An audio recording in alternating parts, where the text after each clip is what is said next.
Being home alone feels peaceful, until something proves you're not. Story 1. The porch light flickered as I approached, though I swore I hadn't turned it on. My keys felt heavier in my hand, the usual rhythm of my steps faltering. The house stood silent, save for the hum of the refrigerator, always louder than I remembered. Inside, the thermostat glowed 72 degrees Fahrenheit. I hadn't set it that high. I shrugged, blaming the ancient HVAC system, and flicked off the light. Darkness swallowed the room, but not entirely. A faint glow seeped from under the hallway closet door. I'd left it closed. When I pushed it open, nothing. Just coats, shoes, and a dust bunny. My phone flashlight revealed nothing more. I dismissed it as a faulty bulb, but my skin prickled. Later, in the kitchen, I heard it. A soft click, like a book closing. Then another, from the living room. My chest tightened. I called, "Hello?" The word echoed, swallowed by the stillness. My foot caught the coffee table, and I spun, expecting to see my silhouette in the window. No one. Only rain, now drumming louder. I made tea, forcing normalcy. The kettle's whistle broke the silence, but when I returned to the kitchen, a single drop of water pooled on the counter. No leak, no faucet open. I wiped it, fast, heart thudding. Upstairs, my bedroom door was ajar. I pushed it open.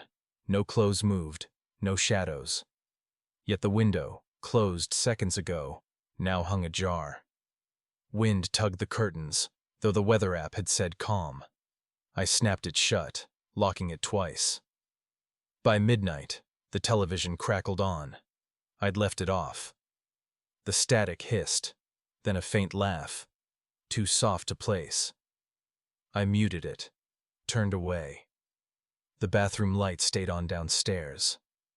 I found it again burning after I'd shut it off.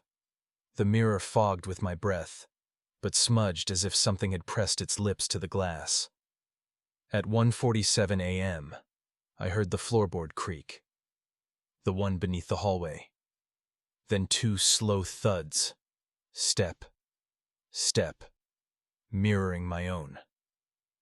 I froze, counting. My pulse roared in my ears. When I reached the stairs, I glanced back. A shape, darker than the dark, stood at the foot of the hallway. Not tall, not human-shaped, just there. I ran. The front door refused to budge. The keyhole gleamed, but the key rattled in reverse, as if something held the other side. I retreated, breath shallow, and collapsed in the kitchen. The clock ticked. The fridge hummed. The closet door creaked open. Now I sit in the living room, wrapped in a blanket, writing this. The porch light buzzes again, steady as a heartbeat. I can't tell if I'm imagining the weight on the back of my neck, the feel of being unzipped by unseen eyes. The house breathes with me, waits. The kettle whistles. Or maybe it's a footfall. I won't check. I'm almost out of tea bags. Story 2. It was the night after I'd finally moved into the little 2-bedroom house on Willow Creek.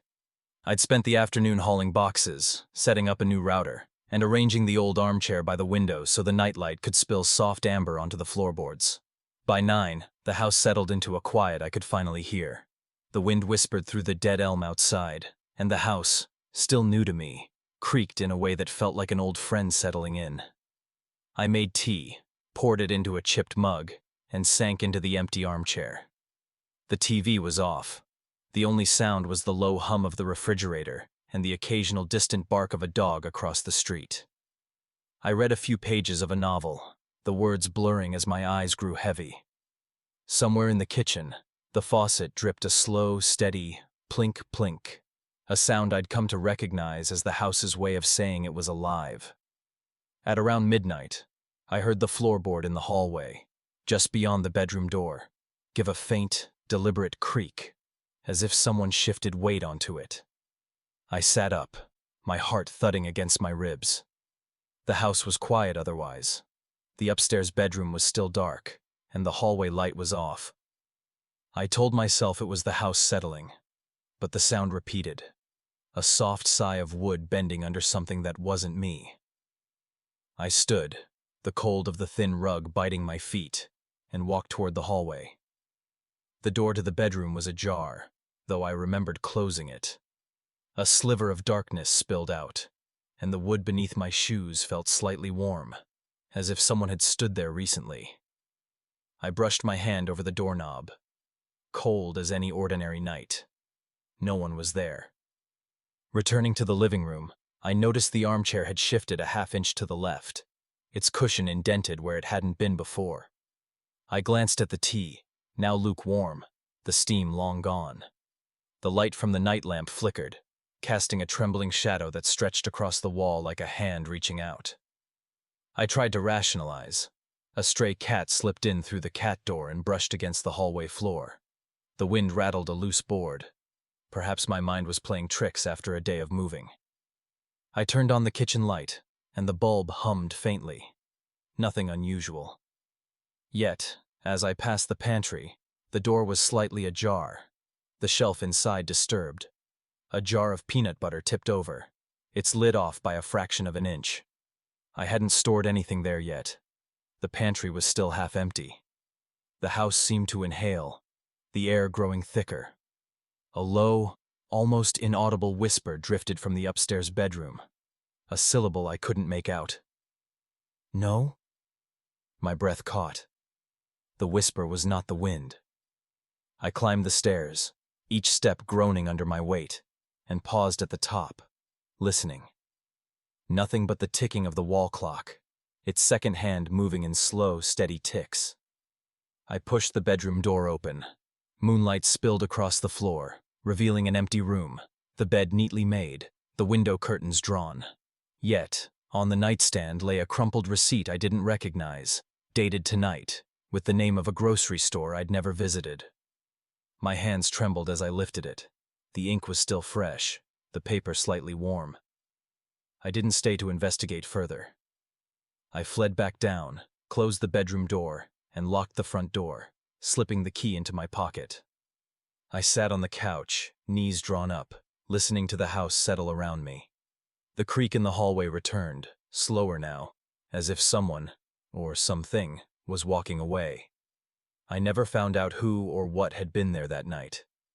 The receipt vanished the next morning, as did the slight indentation on the armchair. The house remains the same, quiet in the daylight, but every night, as the wind picks up, I hear that same subtle creak, and I wonder whether the unknown visitor ever truly left, or if the house simply remembered it. Story 3. It starts with the thermostat. Midnight, my third night in this rented house. The digital display glows blue, 68 degrees Fahrenheit. I haven't touched it. When I pass by again, it's 64, then 60. I tell myself it's a glitch, but the air feels different, slow, as if the cold is hanging, heavy and deliberate, in the corners of the room. I light a candle in the living room, more to see than for warmth. The flame wavers, though all windows are shut. On the third flicker, I hear it, a low, wet thunk from upstairs, the sound of something organic dropping on wood. My cat? The house settling? I count to 10. Nothing else. Until the shadows shift. I'm staring at the wall now. The hallway. The light fixture there buzzes faintly, a dead fly trapped in its glass. But for a few seconds, the wall beside it is darker, as though the shadow of something tall has leaned against it. I blink. The wall is bare. Upstairs, I tiptoe, phone flashlight cutting a narrow path. Doors are closed as I left them, but my hand pauses on the second bedroom knob. It's warm. The air inside smells like damp wool. I don't own wool. Back downstairs, the candle has gone out. My breath mists in the air. I sit on the couch, knees drawn to my chest, and wait. Nothing for 20 minutes. Then the floorboard creaks I've come to recognize as my own pacing. It repeats, steady and shallow, like a footprint in snow, migrating toward the kitchen. I follow, half expecting to find the cat, but the tiles are empty. Only my reflection in the window stares back, warped by the street lamp glow. Then the whisper. It's not the wind. It's too low for that. A breath of sound against my ear. You alone. And then gone. My pulse swells. I yell, "Hello?"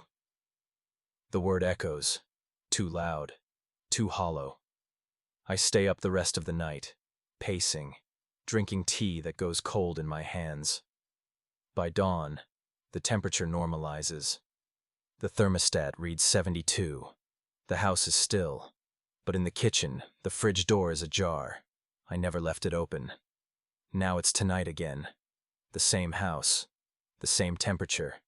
I've locked all doors, drawn the curtains. The candle on the coffee table flickers, steady this time. I tell myself I'm tired, that moving is always stressful, that old houses are full of secrets. Yet as I lie in bed, the digital clock fuzzing between 3 and 3:01, I hear the floorboard creak again. Softly. Once. Then twice. Not my own steps. And the shadow on the wall beside the light fixture. It's there now. Darker and taller than the wall allows. I don't move. Breathe. The candle in the living room flares, then dies. Somewhere in the house, a door begins to close. Slowly. Deliberately. I can't tell if it's getting colder or if it's me.